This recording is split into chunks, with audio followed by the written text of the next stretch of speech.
Amashomero agakubonabona niyo ry'amaizi harumwe rya Kabaale Public School ery'omugombora ya Kabaale, erindi nerya Buseruka Secondary School hamwe n'Agacencwire ryato Primary School omugombora ya Buseruka omu district ya Hoima. Water, in case it's not raining, our tanks don't have water, so we just get those ones with the tanks and then they bring water from one and they fill our tanks.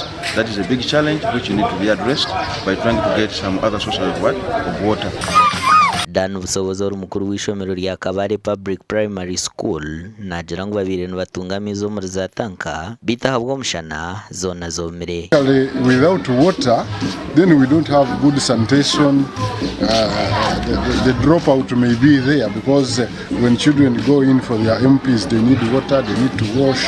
Hoima district tukaba tuchwire mungu buli somero lyona libeibwe hobo wa hall niko abana bano abali haisomero basobole kuba na amaizi na muno abana bo bwisiki umulingo tukimanyire n'ubuyonjo haisomero baita amasomero gakono Buseruka Kabaale obutwasendikira abanjeniya baita amasomero gamo amaizi bagatungaga amasomero agandi nosanga amaizi batakoraki batakugatunga. Busobozi nagira ngo n'abashomesa nabo tabarakumara. I have already talked about more classrooms and the teachers are not enough.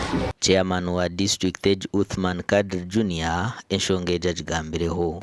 So we have resorted to harvesting water, rain water instead niyo ekozesebwe niko tulengo twamaraho ekizibekyo. So most of the structures currently tukufuna yogeze kufuna 5,000 liters.